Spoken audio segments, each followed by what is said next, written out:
On this episode of What the Ship, we look at the top 5 maritime stories from December 29th, 2024.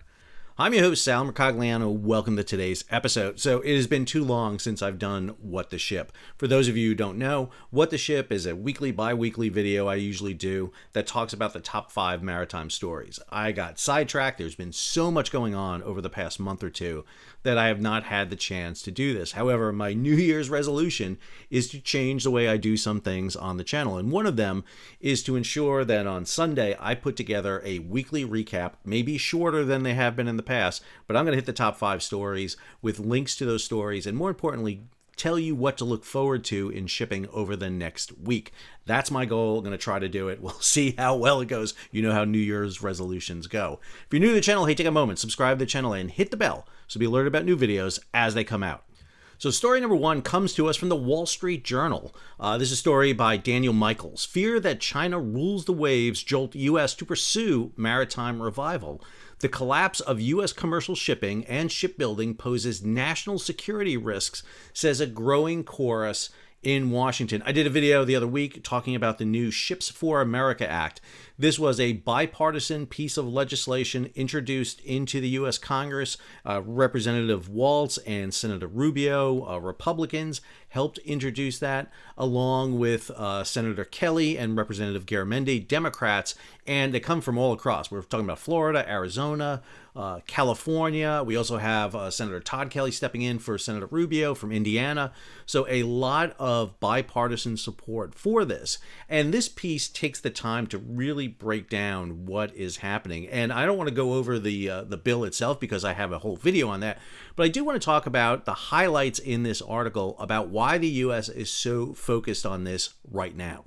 One of the key facets of this article is the decline of the U.S. commercial merchant marine. You see this chart that is drawn from the Bureau of Transportation Statistics showing that in 1960, the U.S. merchant marine represented over 16% of the world fleet. Today, it is under a single percentage. It is a minuscule. It's about 0.05%. And that decline has been substantial. Now, there's a lot behind that data too, I would tell you.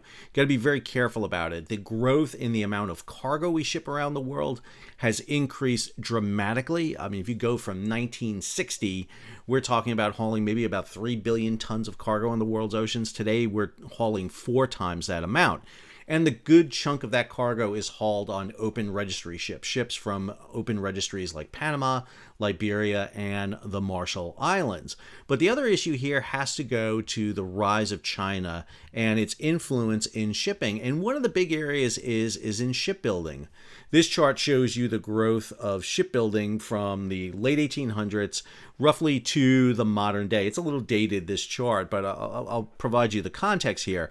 If you go back into the turn of the 20th century, it is the British that dominate global shipping, them along with the Europeans. The U.S. takes up a minor fraction of that. However, where the U.S. excels at shipbuilding is during World War I and immediately after, where they posed a substantial threat to the British in their ability to build ships. The problem is the U.S. builds so many ships that they really don't need to build that many ships afterwards. Same thing happens nearly 20 years later with World War II. The U.S. has the largest shipbuilding program in history. It builds almost 80% of the world's ships during World War II, and then doesn't really have to build ships. And what we see is the United Kingdom, Europe, the United States begin to decline in the post-World War II era. And the nations that take up that slack are Japan, and then eventually Korea, and now China. And this is obviously getting attention. The idea is the shift is taking place where countries in East Asia, Japan, Korea, and China in particularly, are building more ships. China is now building over 60% of the world's ships as we speak. And this is raising concerns in the United States. And I want to highlight something I didn't do in the other video. This was a decision by the United States to abrogate our shipbuilding, our U.S. merchant marine. We intentionally turned it away. Now, a lot of people are going to blame what happened on the decline of the U.S. merchant marine on the Jones Act. Well, the British Merchant Marine has declined. The French Merchant Marine has declined. I mean, you could just count the nations around the world whose Merchant Marines have declined from being number one down to where they are today. They don't have the Jones Act. There was a conscious decision to change global shipping and put it in the hands of international corporations and open registries that don't have a lot of oversight. What we're finding now with the return to kind of confrontations on freedom of the sea is that having a domestic maritime industry is an advantage. The other thing that we're finding out is it costs us greatly in not having a domestic shipbuilding base, because it costs then to build naval vessels. The three things that China, Korea, and Japan have in common is they both have substantial merchant marines, but they also have substantial navies. And if you think about the other armed forces in the United States, the U.S. Army benefits greatly from having a massive domestic automobile industry. The aviation, Air Force, benefits from having a aeronautical aviation industry with Boeing and Lockheed Martin in the United States. And even Space Force benefits greatly from having SpaceX and all those areas. What we don't have is the naval. And this was a conscious decision by politicians, the U.S. military, to basically say we don't need a commercial merchant marine, and now we are paying the price for that. And so this story here is aiming to rectify that. Story number 2 takes us to Europe, and more importantly to Russia. The amount of stories going on with Russia right now in shipping is amazing. I could do an entire What the Ship on just top 5 stories dealing with Russian shipping. But this story hit, and I want to talk about this. I'm going to connect it over to some other stories here also. So this story, Norwegian shipping company denies Russian claim it refused to help sinking ship. This goes back to the sinking of the ship, the Ursa Major. And Ursa Major sank in the Mediterranean. The ship suffered an explosion on board. 2 of the 16-member crew are missing. 14 members were rescued by the Spanish search and rescue teams. They've been extremely busy over the past couple of weeks. We had a collision near the Straits of Gibraltar where they responded, and now they responded to this. However, the owning company of the vessel has now come out with a statement declaring that this issue was sabotage, and more importantly, that the Norwegian ship that was in the area, the Oslo Carrier 3, did not provide immediate assistance to the vessel.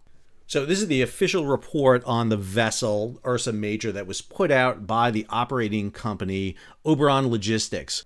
The Ursa Major is a commercial vessel operated for the military, so it's civilian, but the company is under contract to the Russian military. According to the report, the ship was loaded with equipment that was heading to Vladivostok. I did a whole video on this. I'll have it linked above. You can go take a look at it. But what's interesting here is the statement by this company. And in looking at this statement, I find numerous doubts about what they're saying. Let's break it down. So the statement says that on December 23rd at 13:50 Moscow time, there were 3 consecutive explosions on the ship on the starboard side. This vessel received a sharp list to starboard up to 25 degrees. A shipwide alarm was announced. The external emergency inspection of the vessel discovered a hole above the water line, 15 to 30 centimeters from the water, taking into account the roughness of the sea, measuring about 50 by 50 centimeters. The edges of the hole were torn and directed into the vessel. The deck of the vessel was strewn with shrapnel. I don't buy that for a second. Number one, if you had multiple explosions on the vessel, and now the vessel is listing and taking water, there's no way you're getting to the hole. You're going to have a massive inrush of water. Remember, there are 16 crew members on this ship. 2 of them were probably in the engine room and killed by the explosion that took place or the flooding of the vessel, which I tend to think is maintenance issue. I think the engine had an explosion. This is a medium-speed diesel engine. I think there was an issue. There's allegations of maybe a crankcase explosion or a piston being thrown. But the idea that you're going to get to the hole and feel inward, inward bending metal when there's a deluge of water coming at you. They say the ship took up to a 25-degree list. Again, I don't buy that argument that's in here. It goes on. Arid black smoke came from the emergency exit of the engine room, workshop, false chimney, and other places from the ventilation, including the ballast tank located forward. which indicates the presence of other holes in the ship. That could be due to the explosion actually sending shrapnel out and penetrating the vessel. The water inrush could also be caused by the damage to sea suction pipes, that is, water that's coming into the ship for purposes of desalinization and cooling. Due to the acrid smoke, which penetrated even through the mass of the breathing apparatus, attempts to get into the engine and boiler room were unsuccessful. I have been a volunteer firefighter for 25 years. When you put on a self-contained breathing apparatus, it applies positive pressure.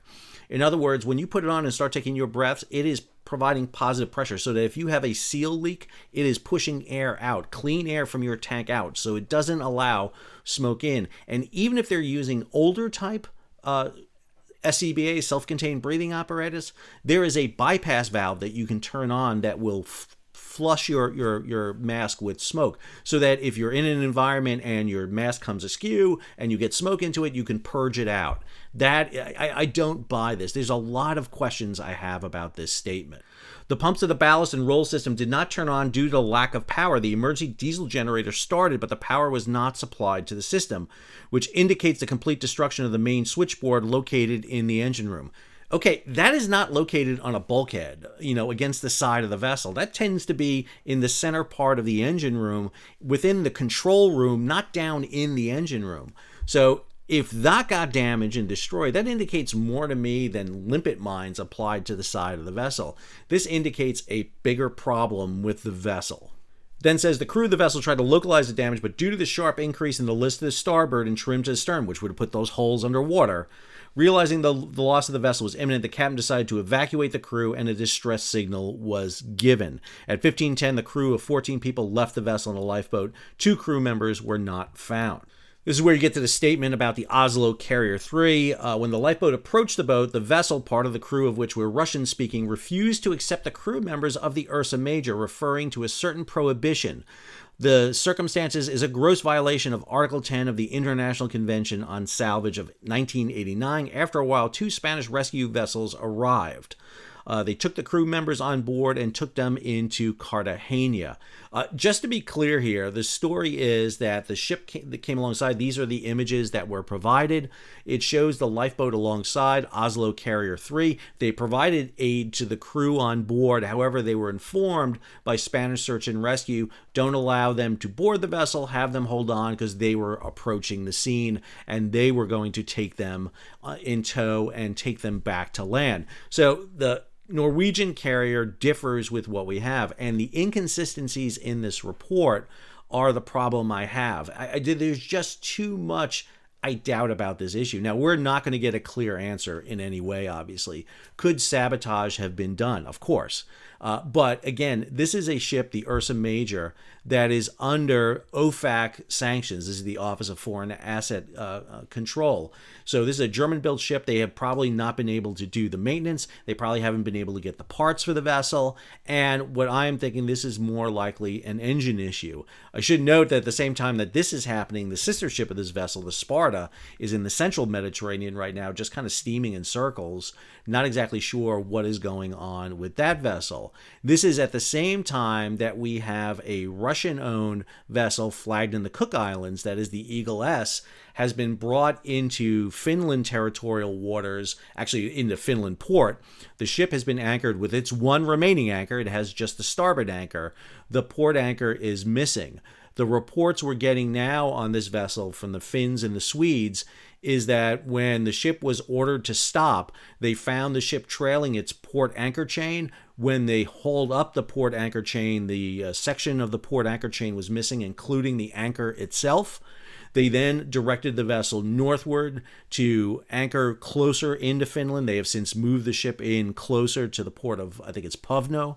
And they have boarded the vessel since then. They have also discovered a trench line in the bottom of the in the Baltic Sea, where this vessel had dragged its anchor and severed several cables. Again, the dropping of an anchor is not something that is easily done. There is at least 3 provisions that prevent you from accidentally dropping an anchor. But the bigger element, and again, I'll have a link to my full story on this, is that according to Lloyd's List, They have discovered on board electronic intelligence equipment that is monitoring and recording radio signals and transmissions from NATO. This turns this vessel, this Cook Island vessel, into something more. The crew on board is a mixture of Indian and Georgian. The ship is flagged in the Cook Islands. We're not sure where the insurance is. It's not with the UK P&I Club as originally listed. The headquarters or the owner of this company is located in the UAE, and I doubt you're going to find anyone there. So there's just a lot going on right now with Russian shipping. This is going to cause the Baltic states to want to be more particular about Russian ships sailing through their area and ships affiliated with Russia hauling Russian cargo. The Danes are already talking about doing inspections of ships sailing through Danish waters, through the Danish Straits, and now you're going to have the Finns and the Swedes, who are the newest members of NATO, being more concerned about their undersea cables that are essential for them. This is just turning the Baltic into another contested sea, as we're seeing in the Black Sea and the Red Sea. All right, let's go to our third story. Story number 3 comes from the Sunday Times. Seafarers left to rot along with their abandoned ship. The case of a crew member stranded for 14 months with no pay and no way to get home highlights the dark side of the global maritime industry. So this is something we have looked at on the channel. There have been some very high-profile cases where ship owners literally abandon their vessels and leave the crews on board. Now, this tends not to happen with the major ship carriers. So this is not Maersk Lines. It's not any of the big ocean carriers that are doing this.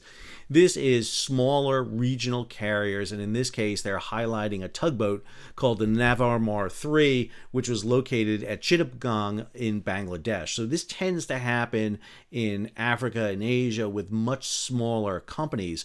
But the key thing here is that the International Transportation Workers Federation has identified 250 to 300 cases this year. That is twice as much as we've seen in 2023. When you go to the ITF website on Seafarers Abandonment, they actually have an entire database spreadsheet showing you the cases that are pending. It is a sad story, especially as we're just coming out of the holidays. It is New Year, and what you see is these vessels all over the world. You can see the countries here, India, even in the United States. You have a ship from Mexico, the Eco 3, in the port of Tampa, with 9 seafarers from Mexico that are still open in the United States. So this is not just happening in, undeveloped nations around the world. But if you look at the nationalities, you see that they tend to come from undeveloped nations. So in the case of a ship off of Suez, the Golden Palm, 17 crew members have been there for 2 months from Cuba, Ethiopia, India, Indonesia, Philippines, Namibia, Sri Lanka. And, it's cases here that sometimes are months at time. A case in the Philippines, 10 months for Bangladesh and Syrian crew members on board. It is just a horrific element here of seafarers being abandoned by their owners and not being able to be repatriated. And because these mariners come from ships that don't have good representation in many of these countries, the seafarers wind up being stuck. Understand that for many seafarers, they don't get paid until the end of the voyage. Under most shipping agreements, you sign on to a vessel, and it's not like you're getting paid weekly or monthly. You get paid when the voyage ends. So at the end of the voyage, you're paid off. And if you are stuck on a ship in a port, you have to go to your embassy. You have to make arrangements. The problem is you can't literally get off the vessel sometimes and get to the embassy because you don't have a visa for the country you're in.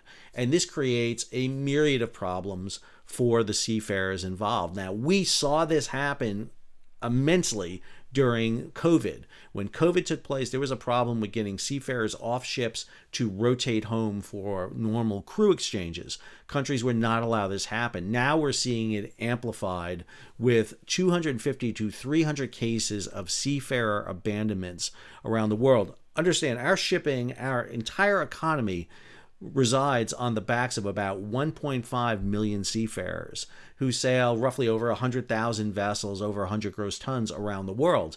If that breaks down, that's a big problem. And the way we treat seafarers, especially international seafarers, is abysmal. It really is. We've got the case in Baltimore where 14 members of the dolly crew are still being held after the accident back in March. So we have incidences where we see seafarers really becoming pawns. What's going to happen with the crew of the Eagle S up in Finland? We don't know. These are the problems, and unfortunately, seafarers are not well represented across the planet. Story number 4 comes from Reuters. Asia fuel oil prices capped in early 2025, but supply risks loom. So we're dealing with an issue of a lot of variables going into 2025 in tankers. Number one, we are not building enough tankers. And because of what's happening in the Red Sea and diversions and the price cap on Russian oil, we're seeing tankers have to sail longer distances, what's called ton miles. And we're seeing a very big jump in the amount of ton miles that a tanker has to move. Plus, we're seeing issues coming up here with an incoming Trump administration. We don't know how sanctions on Russia are going to play. The G7, which the United States is a key member of, is enforcing sanctions against the export of Russian oil. Understand, you can still export Russian oil and Russian diesel. What you can't do is ship it above a certain price cap, because what the G7 and the EU want is that sweet Russian oil, but they don't want Russia to make money off of it. However, right now, Russian oil is below the price cap. It's $60 per barrel for crude, $100 per barrel for diesel. And this is the case we're seeing, by the way, with the Eagle S, the tanker that was coming out of Russia that cut the cables up in the Baltic. So we don't know if the Trump administration is going to continue sanctions against Russia. Add to it, we're seeing the issue of, will there be further sanctions against Iran? Iran is shipping out a lot of oil right now. The United States has sanctions against Iran. Not every country does, but the United States does. A big tit for tat going on between the United States and Iran when it comes to oil. Question becomes, does the U.S. continue those sanctions or even ramp them up even more? The other element you have is OPEC. Does OPEC continue its cutback in oil coming out? Kuwait, for example, which is a big exporter of very low sulfur fuel oil, will it continue its exports or will it curtail them? Very low sulfur fuel oil is a big requirement when it comes to shipping. You need that very low sulfur fuel oil. And then we're seeing increased regulations being put by the European on fuel. So, for example, the Mediterranean Sea will become an emission control area for sulfur oxide starting in May of 2025. That means you have to be burning cleaner fuel. And one of the things we saw with the Dolly incident coming out of Baltimore was that that ship was burning clean fuel coming out of Baltimore, but when the ship lost power, it wasn't able to get fuel to the other diesel generators because those diesel generators operated the dirtier fuel, because inside the environmental control areas, you have to burn cleaner fuel. This is a potential problem. And this price oil caps coming in 2025 can be an issue. Right now, we're seeing tanker rates and tanker stocks diving. What happens in 2025? Man, the Trump administration is going to be a major player in determining how this plays out. If we see the Iranian sanctions, if we see the curtailment of OPEC oil coming out, if we see an easing on Russian sanctions, that changes the entire face for the oil market going forward. All right, let's go ahead and take a look at our last story. So story number 5, Shanghai becomes the first port to handle over 50 million TEUs. So the port of Shanghai, along with 7 of the top 10 ports in the world, are all located in China. And what we're seeing is, again, an increase in trade throughout the area. We're seeing this massive peak in trade. Now, this goes hand in hand with another issue that is looming on the horizon. That is the East Coast International Longshoremen's Association potential strike on January 15th. Remember, the ILA went on strike on the East and Gulf Coast ports back in October 1st, for 3.5 days. They came back to work. They have an agreement on their wages. The issue that everyone is highlighting is automation. I want to play for you the scenario I think is playing out right here. So we're seeing an uptick in trade. If you look at what's happening, there was a similar story to this about the port of Long Beach. Long Beach is hitting record levels, over 9.5 million TEUs at the port of Long Beach. LA is also booming right now. We're seeing massive trade. What we're seeing right now is, remember, who the ILA negotiates with is an outfit called the U.S. Maritime Alliance. The majority members of the U.S. Maritime Alliance are the global ocean carriers, the big ocean shipping firms. What the ocean shipping firms are in the midst of doing right now is negotiating the long-term rates between Europe and Asia. They go into effect in January 1st. The trans-Pacific rates, the Asia to the United States rates, go into effect in May 1st.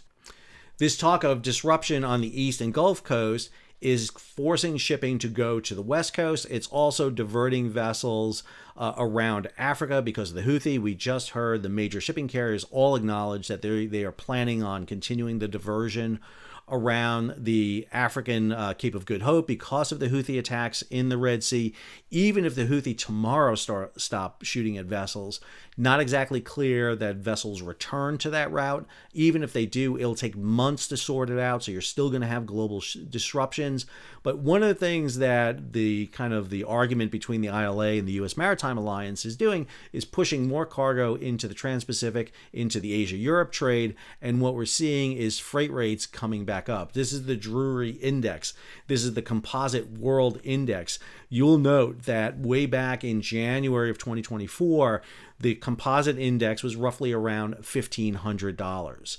It then grew because of the diversions caused by the Houthi. That then stabilized down, but then came back up in May when we started seeing the long-term impacts. Peaked all the way in July into August, came back down and began to stabilize again, but now it is cropping back up again.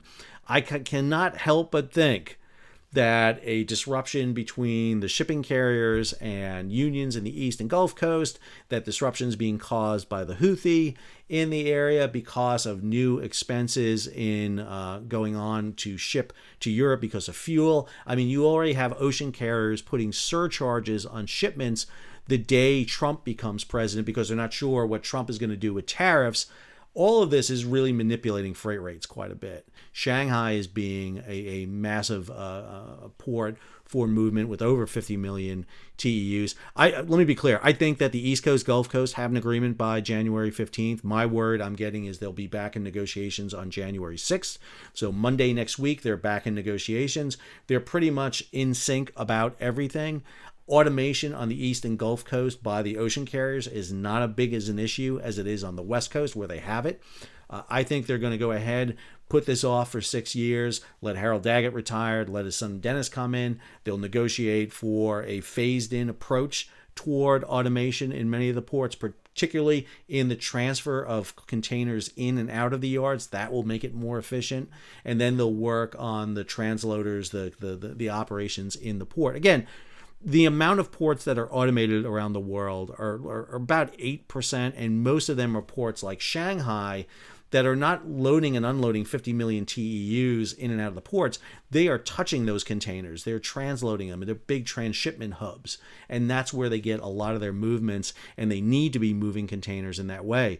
U.S. ports are egress ports. They're, containers are coming in and out. There's not a lot of transshipment that takes place in those ports. All right, 5 stories across the board, each of them really unique. We're talking about the U.S. restarting its maritime industry, trying to jumpstart it, not sure it will. Remember, there are other countries that are doing this too. Australia, Great Britain, Canada, New Zealand. A lot of countries are looking at creating a small nebulous of their own domestic shipping about it. We're talking about what's going on with Russian shipping, the accusations against the Norwegian carrier, but also we have the seizure of the Cook Island tanker up in Finland, the plight of seafarers around the world, which is something we need to be aware of. They provide a vital role for us. What happens with fuel in 2025? Energy is going to be a major issue. And then this issue with the growth of the container ports and container trade. What does it mean as we're looking at a potential East Gulf Coast labor strike in January 15th, which I don't think is going to happen.